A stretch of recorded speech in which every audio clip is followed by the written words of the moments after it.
사랑하는 성도 여러분, 오늘도 하나님의 존전에 나와서 하나님의 말씀을 받기를 원하시는 우리 모든 서인의 성도들에게 하늘의 신령한 은혜가 넘치시기를 주의 이름으로 축원합니다. 요즘 이 지역 일대에 범람하고 있고 광풍처럼 몰아치고 있는 이 우한 폐렴, 소위 코로나19라고 하는 이 무서운 전염병 때문에 정말 하나님의 사람들까지도 예배에 지장을 받고 교육도 어렵고 여러 가지 참 우리 역사상 처음 보는 이런 어려움에 처하고 있습니다. 그러나 성경은 우리에게 말씀합니다. 염려하지 말라. 내가 너와 함께 한다. 우리 하나님은 자기 백성들을 어떠한 어려움 속에서도 건져내시고 구하시고 인도하시고 마침내 승리케 하시는 분인 줄 믿습니다.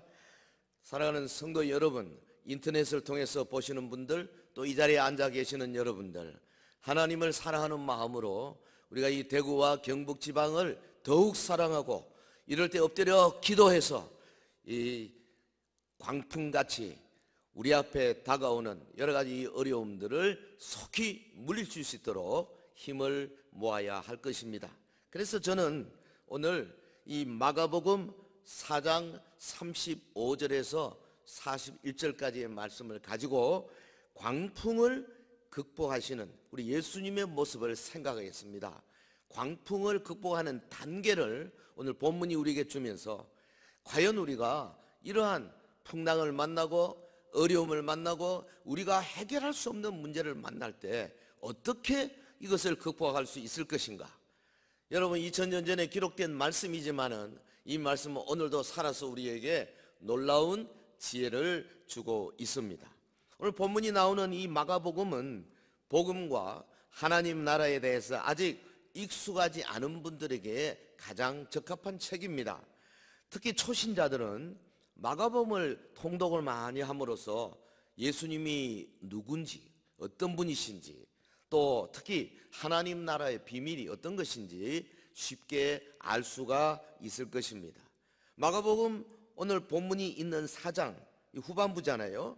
그리고 5장 요 짧은 구절에 여러 가지 이적이 기록되어 있죠. 광풍을 잠잠케 하시고 군대 귀신을 쫓아내시고 혈루증 여자를 고쳐주시고 야이로의 죽은 딸을 다시 살리시고 이 4개의 이적이 연속적으로 나옵니다. 이거 다 뭡니까? 우리의 믿음을 키워주는 말씀이죠. 믿음을 키워주는 말씀. 그래서 이런 말씀을 자꾸 읽고 아멘으로 묵상하고 하면요, 어느덧 우리 속에 믿음이 커지는 거예요.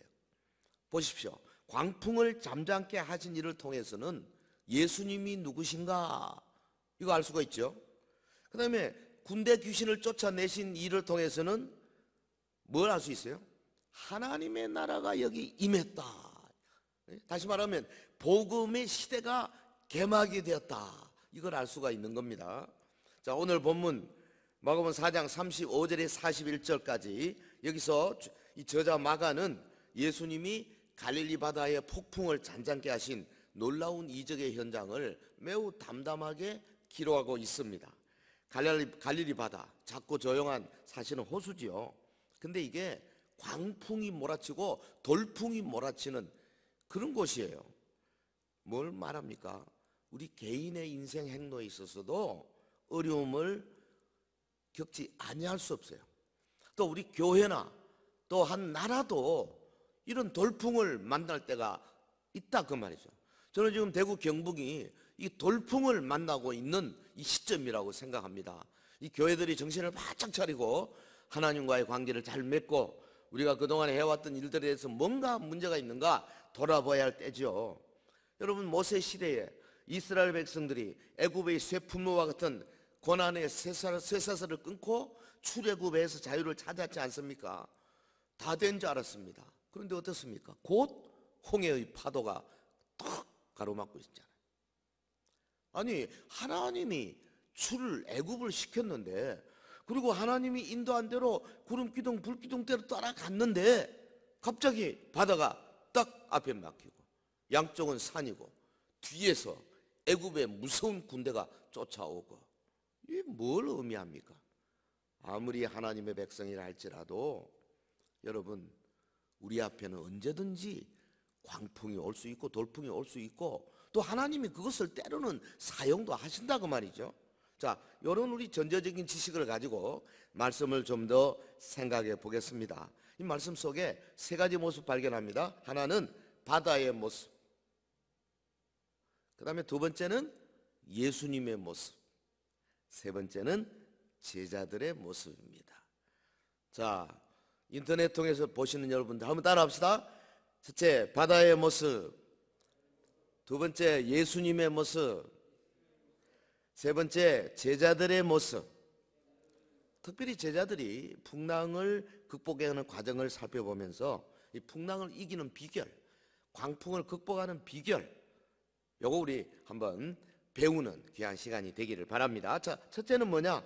첫째, 바다에 광풍이 일고 배가 침몰 위기에 빠졌다. 마가가 거침없이 이걸 기록하고 있어요. 바다에 광풍이 일었어요. 막 물이 들어옵니다. 바람이 붑니다. 배가 기우뚱거립니다. 도저히 이대로는 살아날 수가 없는 침몰 위기에 빠졌어요. 이거 성경은 모든 게 상징이죠. 뭘 의미합니까? 우리 성도들이 인생이라고 하는 우리의 가는 길에 풍랑 반드시 온다. 그래서 대비해라, 그 말이죠. 37절. 예. 자, 우리 방송을 보시는 분들 성경 찾아서 같이 읽습니다. 시작. 큰 광풍이 일어나며 물결이 배에 부딪혀 들어와 배에 가득하게 되었더라. 갈릴리 바다는 사실 바다 아닙니다. 작은 호수예요. 지난번에 제가 차를 가지고 한 바퀴 돌아봤는데 뭐 몇 시간이면 한 바퀴 돌 수 있는 그런 작은 호수입니다. 근데 이 호수면이, 호수의 그 물, 그 면이 저 갈멜산 너머에 있는 지중해의 수면보다 한 200m 낮아요. 그럼 이게 무슨 말입니까? 바다보다 더 낮다고 말이죠. 그러니까 이게 굉장히 그 기류 변화가 심합니다. 저녁에 되면은 공기가 급속하게 냉각이 되죠. 그래서 바깥 위에 바람, 밑에 바람, 이 차이가 나서 한 번씩 돌풍이 부는 거 예사로 있는 일입니다. 마치 우리 인생살이와 같아요. 뭐 잘 될 줄 알았죠. 잘 나갈 줄 알았죠. 사업이 뭐 줄줄 풀릴 줄 알았죠. 애가 뭐 공부도 잘하고 막 부부간에 금슬이 좋을 줄 알았죠. 그런데 평소 조용하고 편리한 삶을 살다가도 일단 삶의 균형이 한번 딱 깨어지면 어떻게 됩니까? 무서워지죠. 여러분, 바다가 좋을 때는 그게 뭐 뱃놀이도 좋고 삶의 터전도 되고 고기도 잡고 좋지요. 그러나 일단 바다가 한번 변해서 흉흉한 곳이 되면 어떻게 됩니까? 이거는 뭐 죽느냐 사느냐의 문제가 되어버리는 거죠. 이게 우리 인생살이에요. 이 사건을 기록하고 있는 이 똑같은 사건입니다. 마태가 기록한 마태복음 8장에 보면 바다에 큰 노을이 일어났다. 노을이라고 표현했어요. 헬라 말로는 이게 세이스모스인데요. 이게 뭐냐? 지진에 의해서 일어난 어떤 상태다. 다른 말하면 이 바다 표면에 바람이 의해서 일렁거리는 그런 정도가 아니고 저 물 밑바닥에서 땅이 움직여가지고 물이 위로 끌어오르는 듯이 뒤집히는 그런 것을 노을이라, 세이스모스라 이렇게 말한다 그럽니다. 그러니까 마치 뭐 얼마 전에 그 태평양에서 불어온 그 쓰나미 같은 거죠. 무서운 겁니다. 큰 광풍, 거대한 회리바람. 제가 주석을 찾아보니까 적어도 시속 한 120km. 여러분 자동차 운전해 봤잖아요. 시속 120km. 예, 우리 고속도로는 뭐 시속 해봐야 100km, 이게 110km가 그게 맥시멈인데 120km로 바람이 분다? 큰일 나는 거죠. 작은 배에 타고 가는 제자들에게는 감당할 수 없는 겁니다. 그게 뭐가 필요합니까? 사전에 대비가 필요해요. 여러분, 세상에 작은 파도도 많지만 우리 인생 생활을 밑바닥에서부터 근본적으로 뒤집어 놓는 엄청난 풍랑이 언제 올지 모릅니다. 노을.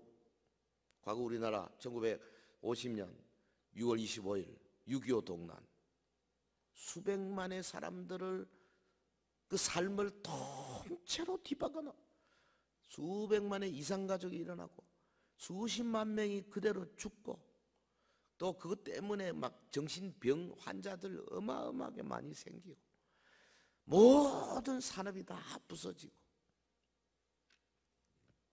나라의 가치관이 바뀌어버렸죠. 사실 그 바람에 6.25 때문에 우리나라가 자유민주주의로 확고하게 자리 잡은 거죠. 왜? 110만 명이 북에서 내려왔는데 공산주의 싫어가지고 올라간 사람은 10만 명밖에 안 된다 그러잖아요. 그러니까 그 1대 9입니다. 우리 한국 사람들이 자유민주주의를 완전히 우리가 우리의 삶 속에 갖추게 된 게 이 6.25 사변이에요. 하나님의 섭리가 그 뒤에 없다고 말 못합니다. 지금도 자유민주주의를 확실히 차지하기 위해서 지금도 전국에서 특별히 서울의 광화문에서 거리로 사람들이 나오고 있지 않습니까? 여러분, 우리 개인적으로도 죽을 병에 걸리거나 큰 교통사고, 사업의 실패, 언제든지 노을이 밀려올 수 있어요. 이번 중국 우한시에서 발생한 폐렴, 수십만 명의 중국인들이 감염되고 있고 사망자가 하루에도 막 100명, 200명 막 사망자가 발생하고 있고, 좀 우리나라 특별히 대구 경북에 하루에 20명, 그다음 80명, 100명 지금 어마어마합니다. 예? 그래서 지금 여러분들이 인터넷으로 지금 예배를 드리고 있잖아요. 이거 물론 한두 주로 끝나야죠. 지속적으로 그럴 수는 없는 겁니다. 예, 나중에는 순교적인 자세로 우리가 기도하고 예배 될 때가 올는지 모릅니다. 우리나라에도 지금 예외 없이 확진자가 발생하고 있는데 이 모든 것들이 불확실한 상태에서 전문가들이 걱정을 많이 하고 있지 않습니까? 인생의 위기는요 어느 때든지 올 수 있어요. 저는 하나님께서 이 위기를 사용하셔서 뭔가 멋진 일을 하실 수 있다고 생각해요. 예. 그런 말들 많이 하잖아요. 이단들이 창궐 했을 때 하나님께서 사회적인 여러 가지 사건을 통해서 이렇게 교회를 정화시킬 수도 있고, 혹은 평소에 예배가 얼마나 중요하냐 별로 느끼지 못한 분들이 교회에 오기도 힘들고 가정에서 함께 모여서 찬송하고 같이 기도하고 하나님 앞에 헌금하고 말씀 듣고 이게 그렇게 좋은 것이었구나, 이거 깨닫는 계기도 될 수 있어야 하지 않겠습니까? 예? 믿으시면 아멘 합시다. 그러므로 우리가 항상 마음으로 대비해야 할 것입니다. 정말 놀라운 것은 밤에 갈릴리 호수를 건너자고 하신 분이 다름 아닌 예수님이세요. 35절 그날 저물 때 제자들에게 이르시되 우리가 저편으로 건너가자. 아니 베드로가 가자 한 거 아닙니다. 예수님이 건너가자. 예수님 책임져야 돼. 주님이 친히 계획을 세우시고 주님이 친히 그 배에 타셨어요. 그런데 매서운 광풍이 불어왔다니까요. 우리가 아무리 말씀대로 살고 아무리 열심히 예배하고 기도하고 아무리 정말 전도 많이 해도요 광풍이 올 수 있어요. 아니 예수님과 같이 가는데도 오는 판인데 사탄의 세력들이 가만히 있을 줄 아십니까? 마귀와 귀신들의 공격 우리 항상 대비해야 되고요. 이미 죄로 인해서 부조화된 이 세상에 여러 가지 조직이나 여러 가지 시스템 자체가 그렇게 광풍을 몰아올 수도 있는 거라고 말이죠. 성도 여러분, 그러므로 항상 인생 풍랑을 대비하는 비전, 이거는 평소 가져야 해요. 평소. 예. 똑같은 사건을 하는데 어떤 사람은 막 허우적거리는 사람이 있고 어떤 사람은 태연한 사람이 있고 홍해 앞에서 대부분의 이스라엘 백성들은 막 죽는다 난리 법석을 쳤는데 모세는 잠잠히 기다려보자. 모세도 몰랐어요. 왜 홍해가 있는지. 백성들도 몰랐어요. 모르는 건 똑같지만 평소에 준비된 사람들은 일단 하나님의 섭리를 기다릴 수 있는 인내심이 있고 믿음이 있고 담력이 있는 줄 믿습니다. 이게 중요한 거예요. 항상 대비하는 믿음. 자, 그 다음에 이 제자들의 모습을 한번 보겠습니다. 제자들이 뭐를 거기서 경험했냐면 고물에서 주무시는 예수님을 보았어요. 참, 38절 보면요, 예수께서는 고물에서 베개를 베고 주무시더니, 정말 놀라운 장면입니다. 광풍을 맞아 막 배가 흔들리잖아요. 물이 그냥 배에 가득할 정도로 위급한 상황이에요.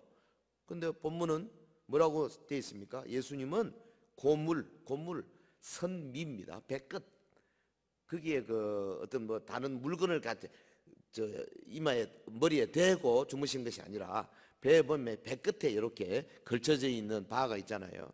거기가 고물이에요. 그러니까 거기서 그냥 피곤하신 예수님 주무셨어. 막 배가 흔들리는데도 편하게 잠드셨어. 제자들은 한 명도 잠든 사람 없어요. 왜? 잠들 수가 없죠. 정신이 없는데 뭐. 마태복음에 이 장면 직전에 마태는 뭐를 언급했냐면요, 8장 20절에 여우도 굴이 있고 공중에 새도 거처가 있는데 인자는 머리 둘 곳이 없다 그랬습니다. 예수님 이 말씀 하셨어요. 온종일 일하고도 머리 두실 곳이 없었는데 여기 보니까 배 끝에 거기 그 뭐 머리 둘 곳도 아니지만은 거기서 주무셨어요. 이게 뭘 말합니까? 예수님은 일단 주무시면서 모든 것을 아버지 하나님 앞에 딱 맡겨버리고 100% 샬롬 평안으로 확실하게 들어가 버리신 거죠. 이겁니다. 불안이 전혀 없습니다. 불안정감, unsafety 전혀 없습니다. 수치심 전혀 없습니다. 죄책감 전혀 없으십니다. 무력감 없으십니다. 완전한 샬롬, 완전한 평화. 우리가 만일에 예수님이 가진 완전한 평화만 가질 수만 있다면, 설령 지금 예를 들어서 제가 죽어가면서도 웃고 감사하고 능히 아버지 하나님 앞에 내 영혼을 부탁하고 갈 수 있는 수준이 된다고 말이죠. 예? 이게 사실 쉽지 않습니다. 어둠 속에서 이 밤이거든요. 제자들이 막 바람, 풍랑, 막 혼비백산했습니다. 근데 우리 예수님은 똑같은 밤이고 똑같은 풍랑 속에서도 하나님을 온전히 신뢰했어요. 제자들이 그걸 본 겁니다. 예? 지금 이 마가가 이 부분을 기록하면서 오늘 우리에게 뭘 교훈하려고 합니까? 믿음이다. 믿음. 하나님을 온전히 신뢰하는 믿음, 이게 우리에게 평강을 가져온다. 할렐루야. 성도 여러분, 그러므로 풍랑을 이기는 비결은 평안의 근원이신 예수님을 바라보는 데 있어요. 이게 갑자기는 안 됩니다. 평소부터 주님을 바라보는 이 자세, 주님을 잘 바라보는 게 뭐예요? 사실은 예배입니다. 주님을 잘 바라보는 게 뭡니까? 기도입니다. 주님을 잘 바라보는 게 뭡니까? 하나님 말씀을 깊이 묵상하는 거예요. 이거 평소에 요한복음 14장 27절 예수님 말씀하시기를 평안을 너에게 끼치노니 곧 나의 평안을 너에게 주노라. 내가 너에게 주는 것은 세상이 주는 것과 같이 아니하다. 세상, 소위 세상이 주는 평안이 뭡니까? 주로 외적인 조건들이죠. 뭐 돈에서 오는 평안, 지위에서 오는 평안, 혹은 뭐 건강, 친구들 이런 거죠. 근데 이거 언제든지 금방 빼앗겨볼 수 있는 거죠. 주님이 주시는 평안은 뭐냐? 이런 게 아닙니다. 내적인 겁니다. 성령님을 통해서 주시는 평안. 그러니까 비록 친구가 떨어져 나가고 돈이 좀 없어지고 건강이 어려워지고 해도 여전히 삶처럼 샘물처럼 솟아오르는 그 뭔가 있어요. 샬롬. 예? 빌립보 감옥 속에서 쇠사슬에 매여가지고 누워 있으면서도 찬송하던 그 바울과 실라 속에 있던 그 평안, 그 예수님만 가진 것이 아니라 그걸 우리에게 주셨잖아요. 이게 내면에서 우러나오는 평안, 어려움 속에서도 우러나오는 평안, 어떤 환경 속에서도 주시는 평안, 바로 그겁니다. 여러분 사도행전 12장에 보면 사도 베드로, 헤롯이 베드로를 잡아서 감옥에 넣었잖아요. 군사 4명씩 4패에 맡겨가지고 쇠사슬에 막 잡혀가지고 이제 그 다음날 이제 불러내가지고 목을 댕강 칠 겁니다. 순교 당하기 직전입니다. 그 절대절명의 상황 속에서요, 하나님께서 이제 천사를 보냈잖아요. 천사가 가서 베드로를 깨우는데 안 일어나는 거예요. 왜? 깊이 평안에 빠져버린 베드로가. 그러고 성경 보면은요, 천사가 그냥 발로 걷어찬 겁니다. 옆구리를. 빨리 일어나. 우리도 좀 그러면 좋겠어. 우리는 누가 발로 안 걷어차도 저녁에 보통 밤에 자면서 한두 번씩 깨잖아요. 그 정도 해야 돼. 이 베드로처럼 평안. 죽음을 목전에 두고 내일 죽습니다. 왕 헤롯이 죽이겠다는데 누가 맡겼습니까? 그럼에도 불구하고 깊이 잘 수 있는 평안. 그러니까 저쪽은 뭡니까? 예수님 없는 공포, 이쪽은 뭡니까? 예수님과 함께하는 평안. 참 말해놓고 나니까 좋네. 합시다 한번. 저기는 예수님 없는 공포, 여기는 예수님과 함께하는 평안. 완전하게 차이나. 시편 119편 165절. 주의 법을 사랑하는 자에게는 큰 평안이 있으니 그들에게 장애물이 없으리로다.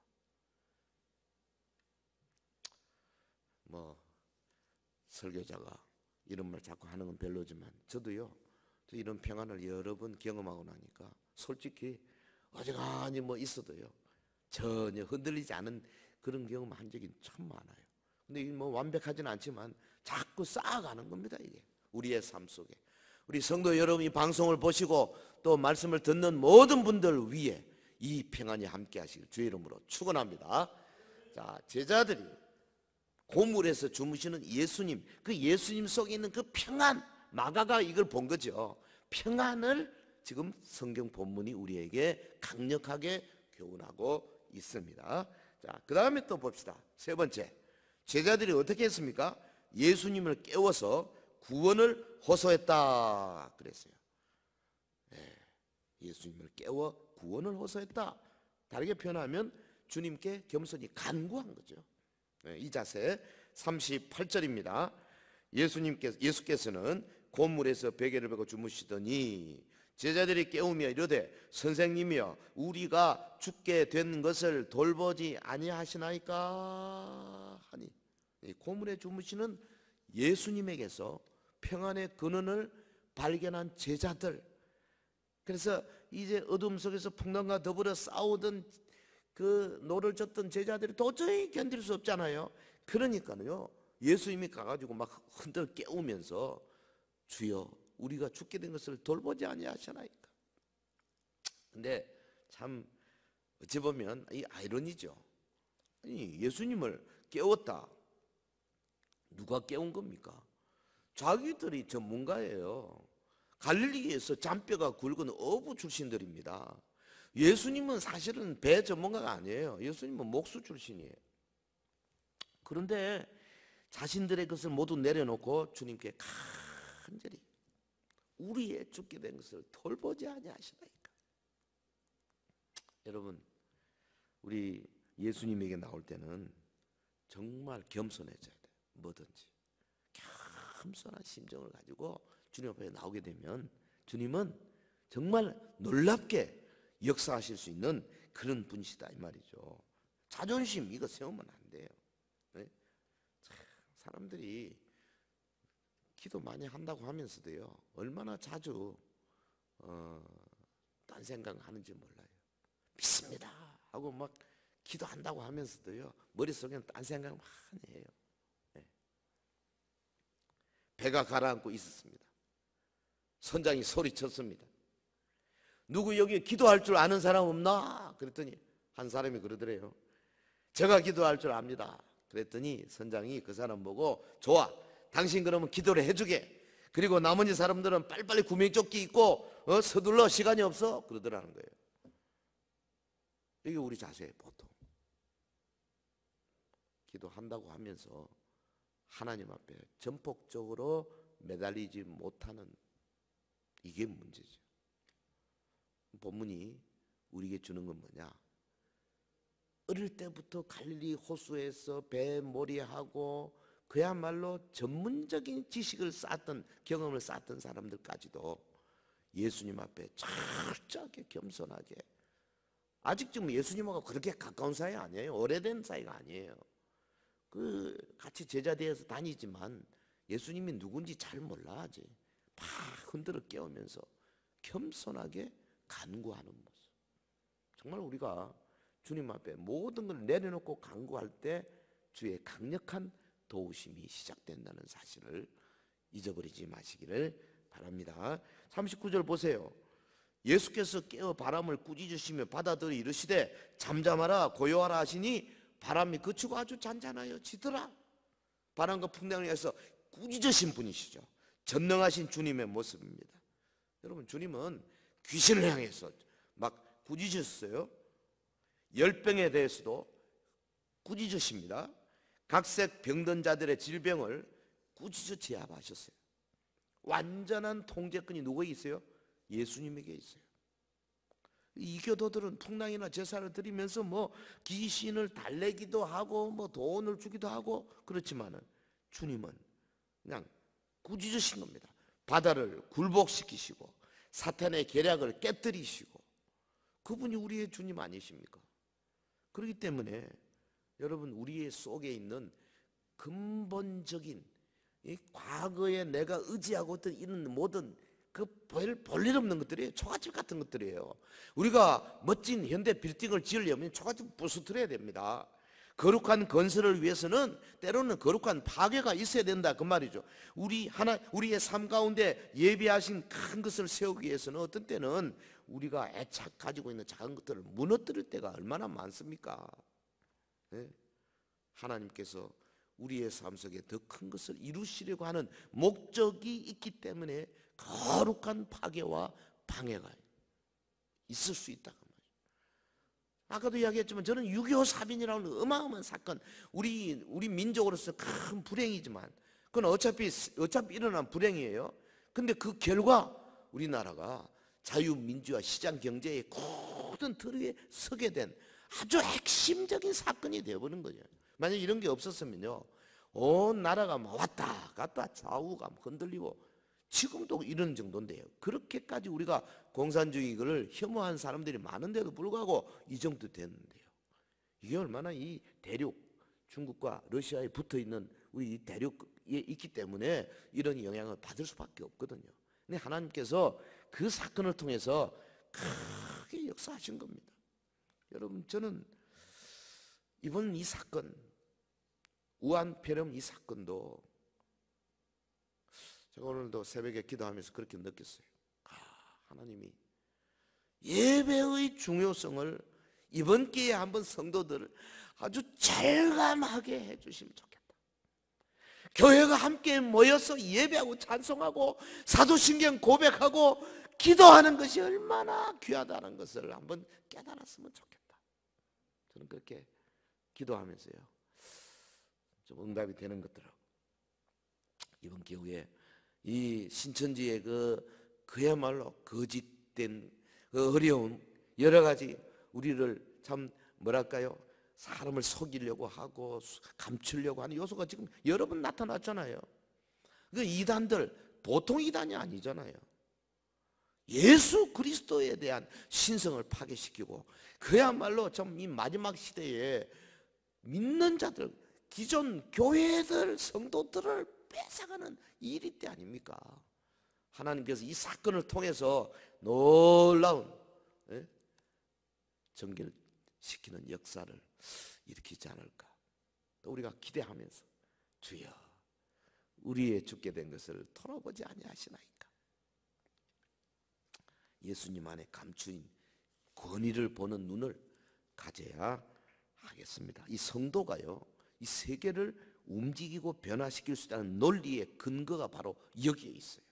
예? 우리는 세상에서 가난하고 약하고 천하고 무식한 뿌리에 속하지만은, 그러나 우리와 함께 하시는 그리스도는 만왕의 왕이요 만주의 주가 되신 줄 믿습니다. 말씀을 맺겠습니다. 성도의 삶이란 뭐냐? 예수님을 모시고 항해하는 자와 같아요.